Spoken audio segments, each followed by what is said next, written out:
Welcome back to my road to completion guide for Dark Souls 3. This is episode number 13. Go ahead and cast Hidden Body because I want you guys to walk off the edge of this platform, but I don't want the enemy to our right to notice you, okay? See that? So just fall down to the lower platform. You'll still have Hidden Body on, so this enemy right here is not going to detect you, but you can go ahead and cast Pestilent Mist and then wait in front of the gate so that when the Hidden Body wears off, the enemy does notice you, right? When he notices you, he's going to come to the gate, and of course the Pestilent Mist is going to start doing damage to him. This strategy is so effective because it allows us to keep our distance, do damage over time, remain completely safe. There's nothing on the inside of that cell that we need to pick up, guys. The only thing we need to do is kill the enemy. By killing the enemy, we're going to be able to pick up another sorcery called a Great Magic Shield. That's going to be your 5th sorcery out of 34. Notice that I've also equipped the Symbol of Avarice just to pick up as many souls as possible here. It's really not all that much, but every little bit helps, right? Make sure you guys kill that enemy, get the Great Magic Shield, and then I want you guys to go into your inventory and use a Homer Bone and go back to the bonfire last rested at. And once you guys make it back to the bonfire, let's go ahead and switch out our Pestilent Mist for the Great Heavy Soul Arrow. So when you guys leave this bonfire, you should have Great Heavy Soul Arrow and Hidden Body, okay? That should take care of you guys while we travel to the next bonfire. Go ahead and make sure you're on your Hidden Body. There's a lot of enemies in this area. Some can actually detect you even though you have Hidden Body on. Some can't. So just go ahead and cast it, guys, just to make sure that the enemies that can see you won't be able to see you, right? And then we'll deal with the other enemies by just running past them. Now you'll notice there that they have this attack that if they catch you with it, you probably saw those like red flames or whatever coming off my character model. And then if you notice in the top left, my actual health bar decreased. Not just my health, but the bar itself. See how it's growing back now? Because it eventually wears off. You have to be careful of that in this area, guys. Those enemies are pretty deadly with that attack. Let's come in here and grab the Jailbreaker's key. All right, now you guys can exit the cell. We're going to take a left, go all the way down to the cage. That cage will open from this side. And then we're going to backtrack a little bit. We're going to go over the catwalk. Okay, so we're going to cast Hidden Body, take a right, go over the catwalk. Notice my health bar at the top. See their attack? The actual health bar went down, if you guys notice. You have to be careful of that. We don't need this item, but we are going to be using the Jailbreaker's key that we just picked up to open up this gate. And then we're just going to fall down and take a left and pick up the Bellowing Dragoncrest ring. That's going to be ring number 21 of 107. Now all you guys have to do is just fall off the platform again, just casting Hidden Body. There's some enemies down there that we don't want to bother us. Obviously you guys can use your Allot Estus Flask if you need to. Come into this room. These guys will not follow you in if you have Hidden Body on. And this is actually a mimic. Remember, mimics are enemies. This is a false chest. I want you guys to switch to the Undead Hunter Charm. Remember, we bought 3 of those from the Shrine Handmaid, and this is going to be where we use one of them. Put that mimic to sleep and grab the item on the inside. It's going to be an Estus Shard. That's your 11th Estus Shard out of 15. Now we have 2 items that we need to pick up here in a bit. The first one's called the Dark Clutch Ring. That's going to be your 22nd ring out of 107, and then the Old Cell Key. When it comes to this room right here, guys, we don't have to worry about the giant or anything. As long as you guys don't fall down to the lower platform, you'll be good to go. Remember, cast Hidden Body to avoid all these rats, just like that. And then there'll be some more rats that'll come out of the side here. I don't know if you were able to see them on screen because I was going so fast, but there should be a ton of rats behind you at this point. Just keep going, guys. As long as you have Hidden Body, you'll be fine. Now, there's 2 chests up here. The chest on the right is safe. The chest on the left is another mimic, a false chest. So make sure that you guys throw an Undead Hunter Charm at it, put it to sleep. Inside of that chest is going to be the Dark Clutch Ring. This chest, the chest that's safe, is going to be the Old Cell Key. So make sure that you guys grab both of these items. And then I want you guys to cast Hidden Body. Just keep running through all these enemies, just like that, just avoid them. And then there's going to be like a hole in the wall to the left. That's what I want you guys looking for. There it is. Take that tunnel. And then make sure that you guys cast Hidden Body again right here because there's a very large rat in this room to the left. I don't know if you could see it on screen there, but it was kind of off camera. You have to make sure that you guys can avoid that large rat, okay? And then just follow me here with the gameplay. Go all the way down to the end. There's going to be a cage on the left. We're not worried about that chest. open up this cage, and we need to grab another item here, and this one's called the Dusk Crown Ring. That's going to be your 23rd ring out of 107. Once you guys have the ring, let's go ahead and exit this cell. We're going to take a left, and there's going to be a staircase to our left. Make sure you guys take that, and then there's a bridge that we need to cross. Now, there is an enemy that shows up on the bridge, but we can skip it as long as we cast Hidden Body. Okay, watch this. Cast Hidden Body. Start sprinting. And you can either choose the left or the right side of the bridge. I usually choose the right side of the bridge. Just stay close to it as you go by it like that. It'll miss you with the attack. And then just get up here, roll off, and now you're safe. Going to be a ladder straight ahead. Let's take the ladder. When we get to the top, there's going to be a corpse. Let's check that corpse. We're going to be getting another gesture called Stretch Out. That's going to be your 20th gesture out of 33. And we're also going to be getting an Undead Bone Shard. That's going to be number 5 out of 10.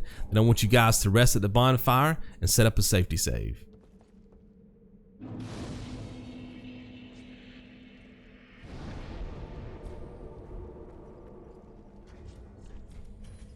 Okay, so let's go ahead and backtrack down the ladder. As you guys come down the ladder, you want to rotate your camera to the left. There'll be a hole in the wall. That's where we're going. Now, once you guys fall down to the lower level, keep running, okay? Take a left and keep running all the way across the bridge. You're going to be attacked by another enemy. You'll see it here in a second. You'll also hear it. It's coming up right about now. See that? But just keep on going, okay? Make it inside of this little hallway, and that way you guys are safe. All I want you guys to do at this point is kill this enemy using your great heavy soul arrow so we can pick up a lot of souls before we move on. Make sure that you guys equip the symbol of Avarice just before you kill this enemy so you can collect the maximum amount of souls.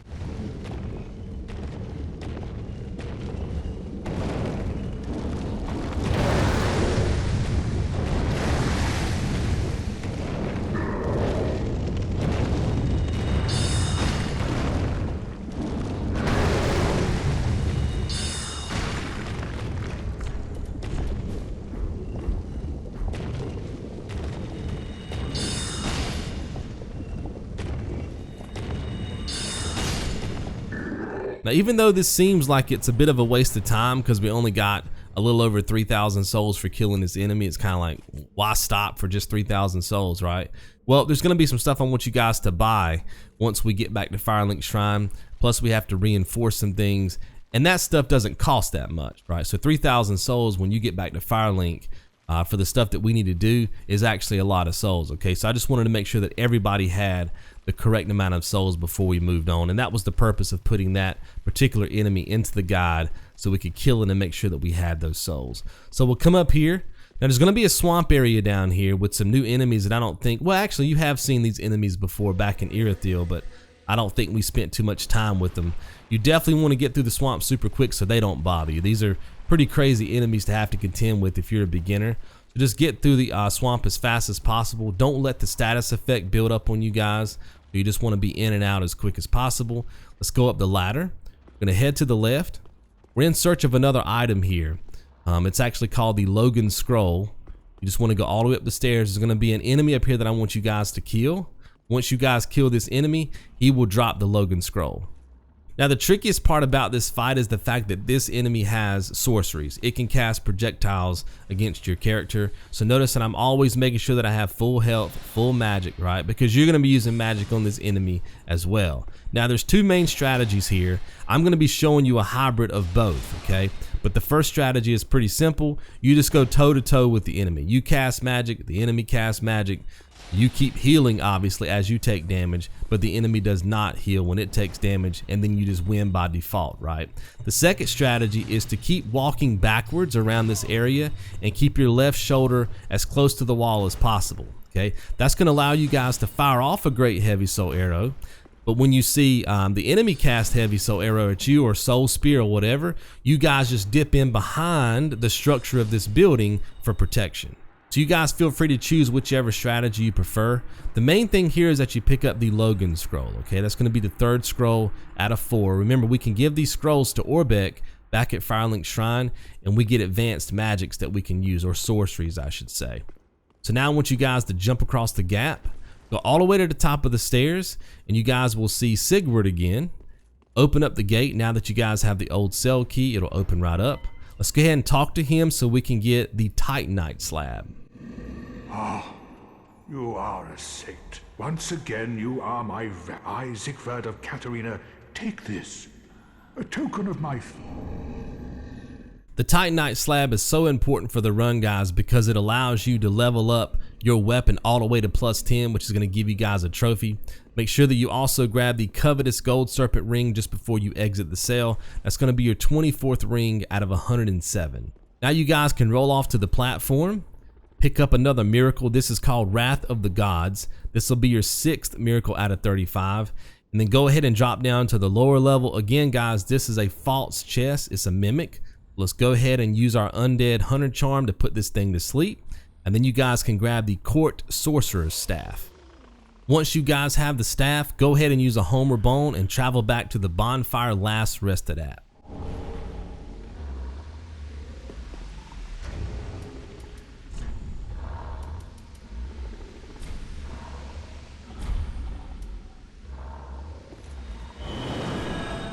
All right, once you guys make it back to the bonfire, let's go ahead and switch out our great heavy soul arrow for the sorcery called Spook.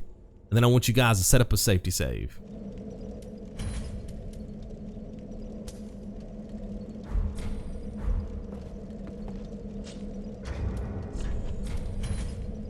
All right, guys, let's go ahead and make our way to the next boss fight. Okay, so we'll take this ladder all the way down to the bottom. When you guys reach the bottom of the ladder, go ahead and cast Spook. There's a long fall we have to make up here, and I don't want you guys to die. Okay, so make sure you cast Spook. There will be enemies firing projectiles at you, so make sure your shield is up at all times. Sometimes they hit the bridge here, but sometimes they hit you. So just keep that shield up and then roll. Continuously roll through here, all the way down to the bottom, and then roll to the right and get behind this column, okay? When you get behind the column, go ahead and throw Hidden Body on so we can run past these enemies. And then we're just gonna go all the way to the fog gate. And then once we reach the fog gate, we're gonna go ahead and step inside. Normally we set up, right? We will do some setup here, but we wanna go inside the fog gate first. Inside of this boss room, guys, is an item that we need to be able to kill this boss. You can kill this boss without this item, but it takes absolutely forever. You do very little damage, right? I don't know if you can see it way off in the distance. It's just behind the enemy to the right. That's where we have to go to. So let the enemy come out a little ways first, and then run through the legs of the enemy just like that. It'll swing on you, which will buy yourself some time. And because you waited until the enemy got to the center of the room, you now have more time to pick up the Storm Ruler and quit the game because it's further behind you, right? When you guys quit the game, you'll be just outside the fog gate, which is exactly what we want. Now, you want to take everything off, guys, except for your armor. All your weapons, long sword, staff, your shield, all your rings. We have to get the weight distribution correct at this point, the weight ratio, so that we can use the sword effectively and not be running around super slow, okay? Go ahead and equip the Storm Ruler, quit the game, and set up a safety save. Once you guys load back in, I want you to get a full charge on the sword. Notice that the sword is regular, and then boom, it turns white, okay? That's exactly what you want. The way I'm doing that, guys, is I'm two-handing the sword using triangle, then I'm holding down L2 until it turns white, okay? Then I'm just gonna run up here to the enemy, lock on. When I get close enough, I'm gonna hold down L2, hit R2, and that's gonna cause that big gust of wind to hit the enemy. Now, the trickiest part about this fight is the fact that in order to charge the sword, you have to use stamina. You also have to evade this boss by using stamina. But notice what I'm doing. I'm charging it. If it looks like the boss is trying to hit me, I just roll back once or twice and then charge again. So I'm always charging it, guys, until the enemy goes to attack me. Once the enemy attacks me, I let off the charge for a second, do 1 or 2 back rolls to evade, and then charge the weapon up again. You guys rinse and repeat that, and you're not going to have any issues defeating this boss.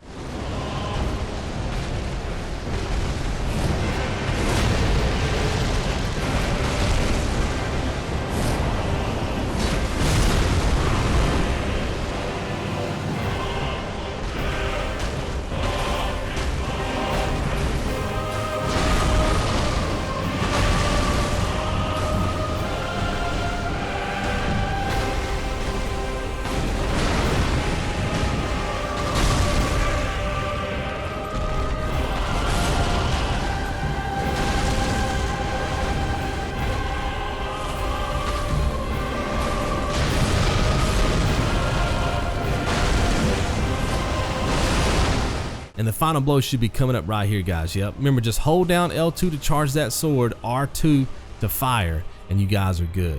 Switch to the symbol of avarice so we can collect the maximum amount of souls for defeating this boss, which is 54,000, I believe. And then you guys will pick up the trophy as well. Now, before we head back to Firelink Shrine and spend some souls, I want you guys to go ahead and get set up for episode 14. Episode 14 starts off with a lot of farming, okay? We need items, covenant items for trophies, and we also need souls so we can level up our character. So I want you guys to set up for that now, okay? Let's take off the symbol of avarice. I want you guys to go up top, pull the Storm Ruler off, and let's go ahead and equip the Court Sorcerer Staff. And I also want you guys to equip the Crystal Sage's Rapier. Notice what I'm doing right here. I'm showing you that it's possible to equip it in the same hand that you have the Court Sorcery Staff, right? The problem with that is you're not going to get the benefit from it. If you have your staff out, then the effects of the Crystal Sage's Rapier will not go into play. But it does go into play if you put the Crystal Sage's Rapier in your left hand, where your shield would normally be. You guys see that? The Crystal Sage's Rapier basically boosts our item discovery once we start farming in the next episode, and that's exactly what we want. And so does that first ring we equip, the Covetous Gold Serpent ring. That's going to help us get better item drops as well. The other 3 rings is mainly for casting time. The Sage ring improves our casting time. We can cast magics a lot quicker. And the other 2 rings are to boost our magic. And then you guys can go ahead and take off all your gear. We want to be as light as possible so we can farm very fast. Once you guys have done that, let's go ahead and go back to Firelink Shrine and spend some souls.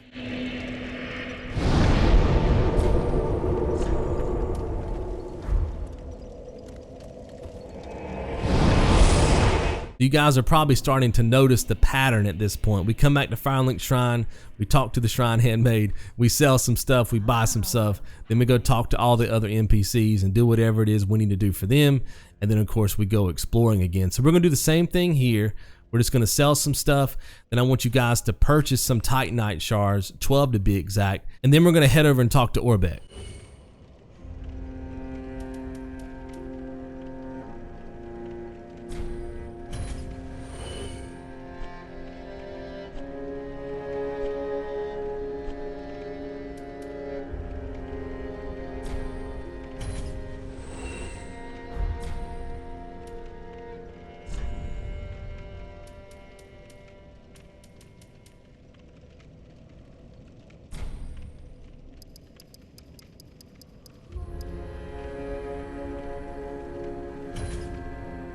All right, once you guys have the 12 Titanite shards, we can leave the Shrine Handmaid.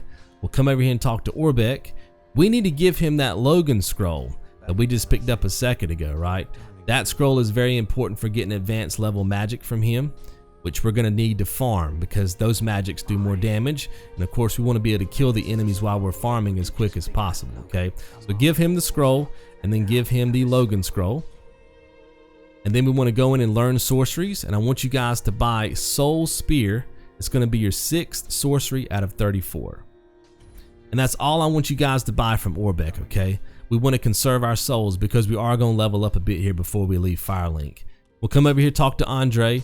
I want you guys to reinforce your Court Sorcerer Staff to +3. This is the path we're taking to get to +10. Remember, if you guys get a weapon to +10, you guys will be able to pick up a trophy. So that's going to be the goal, is to get the Court Sorcery Staff to +10. So this is the beginning of that process, okay? So that's going to take it up to +3. Then I want you guys to reinforce your Estus Flask. Once again, that's going to be your 11th reinforcement out of 15. Again, we're working toward a trophy for that as well. And then I want you guys to allot your Estus 8 and 3. 8 for the Estus and 3 for the Ashen Estus. And now we can wrap things up at Firelink Shrine by visiting the Firekeeper. I want you guys to push your intelligence to +54, okay? Very important that it's 54. I've already went through, guys, and did the calculations when it comes to all these farming routes to try to make it to where you guys could kill these enemies in one hit. It depends on the rings you have equipped sometimes too, but +54 and then the correct rings, right, equipped to your character will allow you guys to do maximum damage on these farming routes. So make sure that it says +54, okay? Then we'll come down here. We want to burn another Undead Bone Shard. That's going to be your 5th one out of 10. Perfect. Now, the last thing I want you guys to do in this episode is pull off both of your spells by hitting square and then just attune only for Soul Spear. You guys see that? That's what we're going to be using primarily to farm with. And then I want you guys to go ahead and fast travel over to Lothric Castle. When you get there, set up a safety save, and that'll wrap up this episode. Hopefully you guys have enjoyed. I'll see you right back here in the next one. Be good.